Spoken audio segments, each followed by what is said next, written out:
Antes de começar, gente,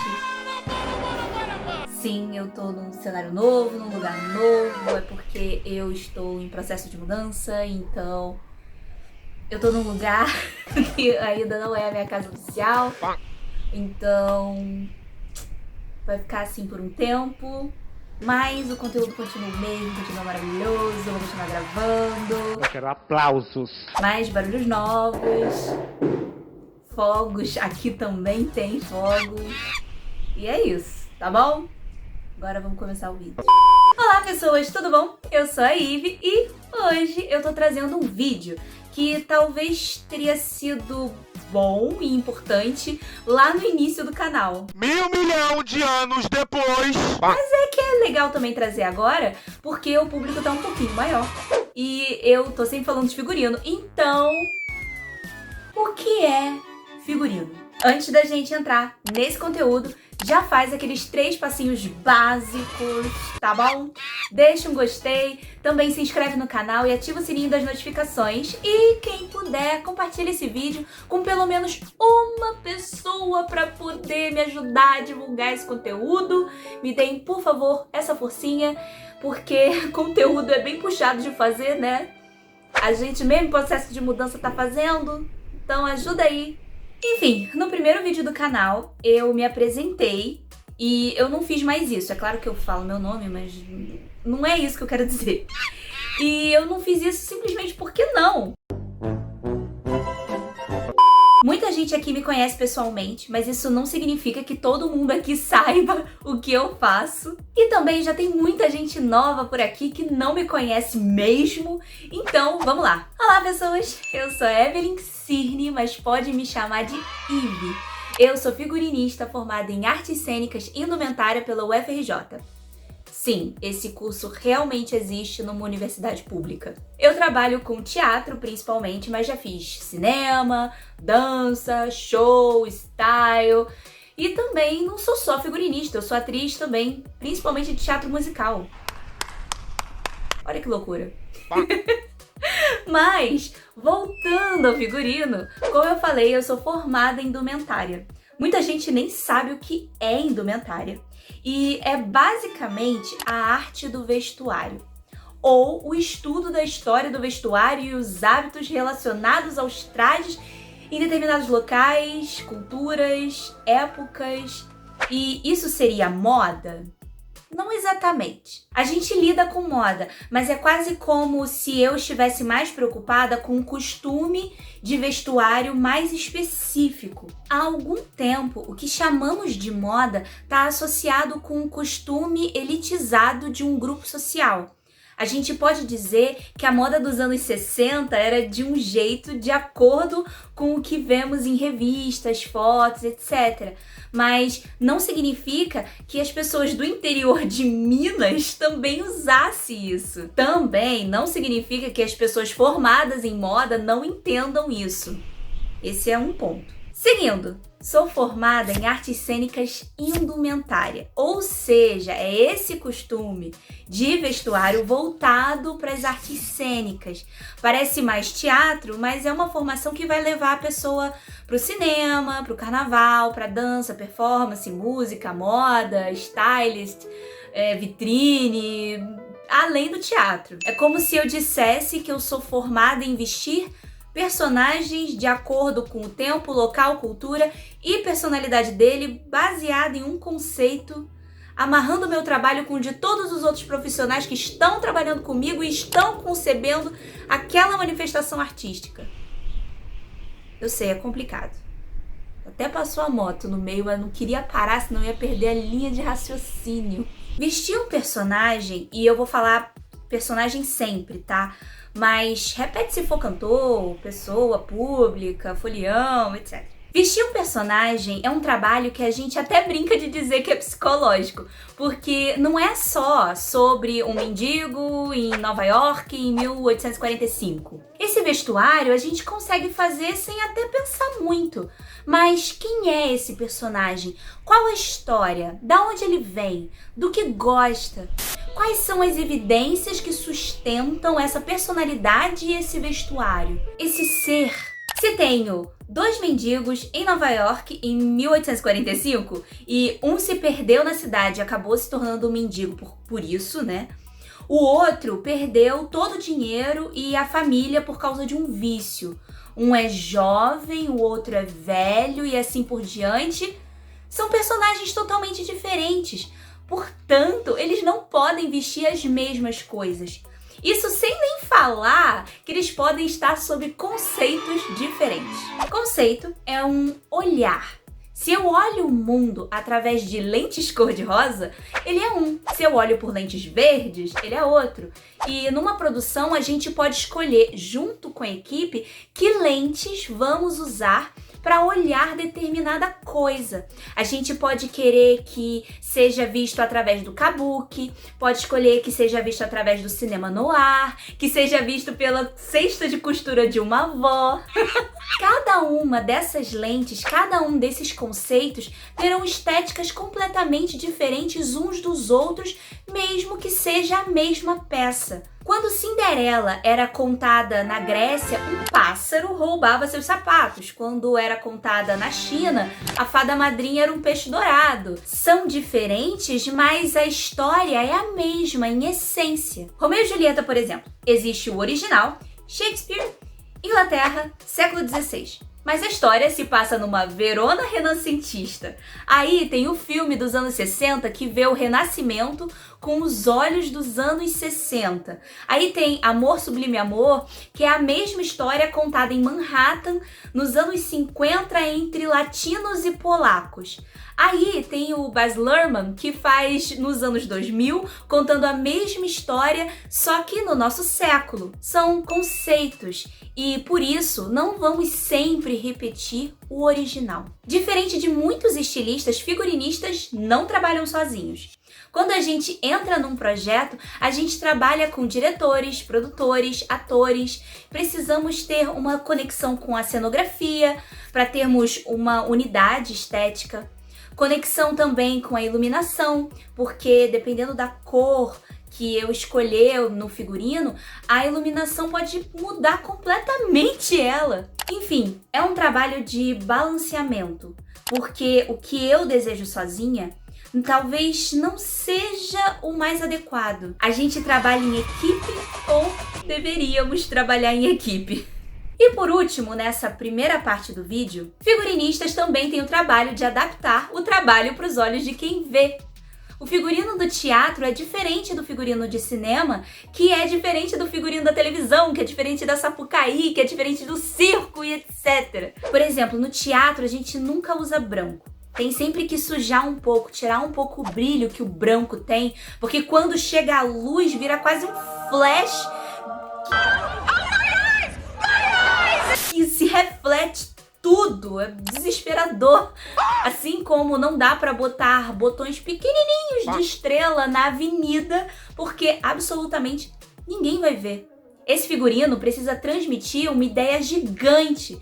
Assim como no cinema, num close, a gente vê até o fiapo solto do vestido. Ou até determinadas estampas podem dar uma coisa que a gente chama de batimento, que é quando rola um efeito de ótica e a estampa parece tremer na imagem. Assim como na dança, a criação do figurino está muito ligada à movimentação dele, como cada tecido e modelagem vão se comportar no espaço.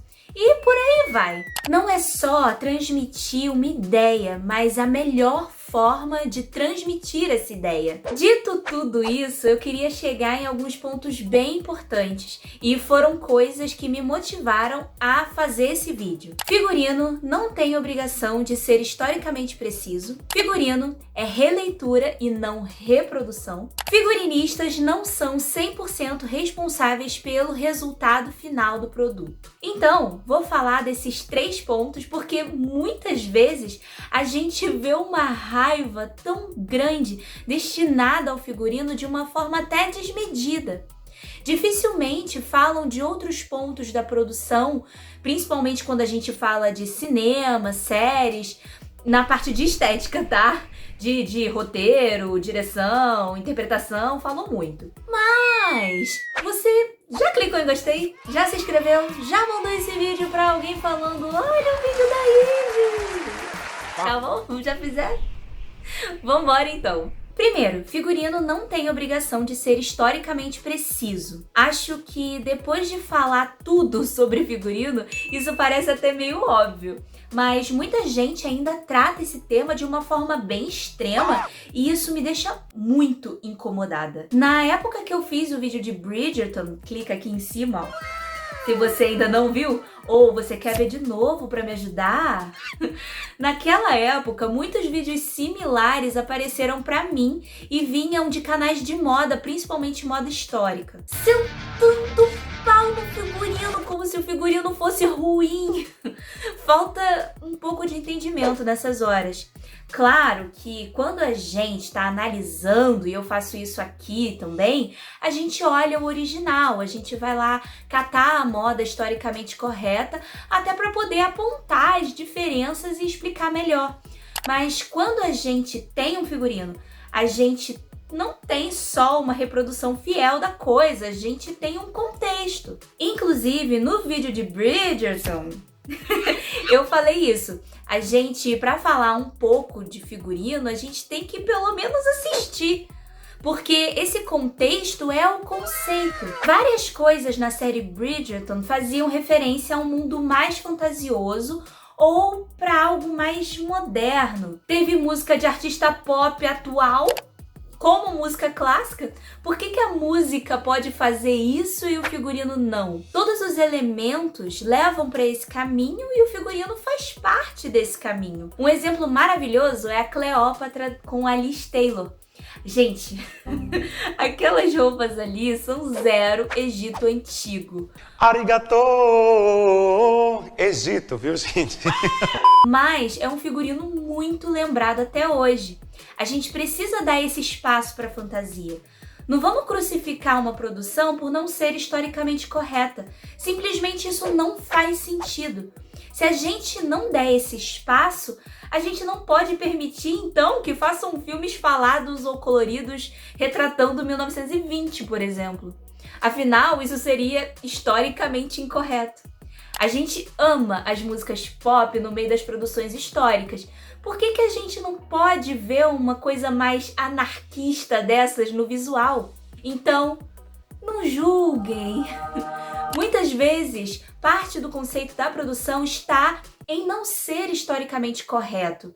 Como no caso da série Reign, que colocou o século XVI cheio de alta costura, salto-agulha, cabelo solto, enfim. Isso acaba chegando no segundo ponto. Figurino é releitura e não reprodução. Esse debate vem muito quando tem remakes, histórias não contadas, novos elencos em musicais e mais um monte de coisa. Reclamam do figurino da super-heroína que não tá igual nos quadrinhos, do figurino do personagem tal que não é igual no filme antigo e etc. Isso mexe muito com as pessoas.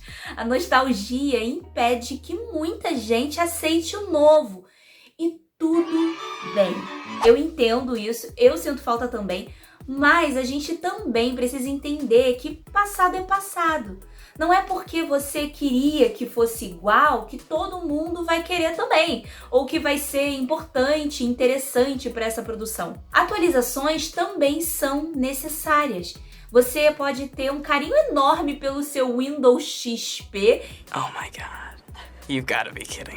E ter sido muito feliz com ele, mas não faz mais sentido você continuar usando um sistema que não funciona, que não tá bom para as nossas necessidades de hoje. Às vezes esse novo figurino faz mais sentido pro conceito, pro personagem, ele comunica com mais pessoas, ou seja, ele é mais atrativo pro novo público que vai consumir. Tipo, hoje em dia é muito ruim que o figurino de super-heroína ou personagem de videogame tenha figurinos super expostos. Isso não é uma questão de indecência, mas é uma questão de machismo e feminismo. Os caras com roupas super cobertas, protegendo tudo, com muitos elementos e tal, enquanto a maior parte das mulheres estão quase nuas. Ou bota todo mundo semi-nu, ou cobre todo mundo. Sem 2 pesos e 2 medidas, pelo amor de Deus. Pergunta só pra uma lutadora de MMA se ela ia gostar de lutar com Tomara que Caio decotado e fio dental, além do cabelo solto e do salto alto. Eu falei recentemente lá no meu Instagram, tem vídeo lá, podem assistir. Enfim, eu fiz um comentário sobre o figurino da nova série da Netflix, das Winx. E uma coisa que eu falei é que os figurinos não são nem um pouco parecidos com os do desenho. E em parte isso é até bom, porque era um figurino e uma aparência muito problemática. Sexualizava garotas de 16 anos. Elas eram de corpos absolutamente padrão, ficavam quase nuas. E a série mudou isso completamente, só que acabaram errando pro lado oposto, porque absolutamente nada era um ponto de entrada para quem assistia os desenhos de antigamente. E no vídeo lá do IGTV do Instagram, eu também falei que poderiam ter trazido uma cartela de cores mais similar, algumas silhuetas também, e isso poderia ter ajudado. Mas é isso. O figurino precisa também se atualizar. Não dá pra gente esperar que tudo mude e o figurino não. E isso também desencadeia no último ponto. Figurinistas não são 100% responsáveis pelo resultado final do produto. E eu sei que essa frase parece estranha, mas figurinistas trabalham em equipe. Lembra? Eu falei. Diretores, produtores, marketing, roteiristas e mais um monte de gente. Todo mundo ajuda e contribui para o trabalho de todo mundo. Assim como o figurino pode interferir em outras áreas, tipo ter cenas dedicadas inteiramente a mostrar esse trabalho. Acontece muito em Moulin Rouge, por exemplo. Ele tá ali nos bonequinhos vendidos, nas fantasias do Saara. Assim como o figurino está no trabalho dos outros, os outros também podem interferir. A direção pode querer que o figurino não seja daquela forma, a produção pode chegar pedindo uma coisa específica. Nós, figurinistas, fazemos não só o trabalho que a gente quer, mas também tem o que a equipe quer, o que o público quer. Ou seja, não ataquem figurinistas. Estamos fazendo o nosso trabalho. Imagina se a arquiteta tivesse que fazer cada casa de acordo com o gosto não só do cliente, mas dos vizinhos. Imagina se a médica sofre hate na internet porque não era possível salvar um paciente de câncer terminal. Eu sei que eu fui extrema, mas é um absurdo, é uma cobrança desmedida. Bem, esse vídeo tá chegando no final e o meu objetivo é esclarecer o máximo possível sobre o figurino, para vocês também terem uma sensibilidade maior para essa minha área. Nós vestimos os personagens que vocês amam ou odeiam e conhecem a vida inteira ou tão loucos para começar a conhecer. É um tópico sensível, isso muitas vezes acaba sendo sensível na relação com atrizes, atores, porque é um assunto muito íntimo e é íntimo para o público também, mas eu espero que vocês entendam que é um trabalho e, como qualquer outro trabalho, a gente dá o nosso melhor, a gente faz o que pedem, o que achamos ser correto e o que a gente gosta também. E personagens não estão isolados numa redoma inalcançável. Nosso trabalho também é mexer nas estruturas. É que é muito doído quando o seu trabalho ou de um colega é criticado sem análise do que está por trás. Não que ninguém possa criticar, mas a forma como esse assunto vira facilmente uma metralhadora de ódio é meio assustador. Eu tento sempre trazer uma análise ou curiosidades sobre todo esse mundo de vestuário, justamente para vocês terem essa noção de como o vestuário se comunica. Não é porque tal coisa é daquela forma que a figurinista é uma imbecil, não sabe o que está fazendo. Ela sabe o que tá fazendo, por isso então que ela fez. Enfim, é isso, tá? Mais amor e atenção. Bem, eu fico por aqui, espero que vocês tenham gostado desse vídeo gigantesco sobre o que mais falamos aqui no canal. Compartilha com pelo menos mais uma pessoa pra me ajudar, porque você já curtiu e já se inscreveu, não foi? Um beijo e tchau!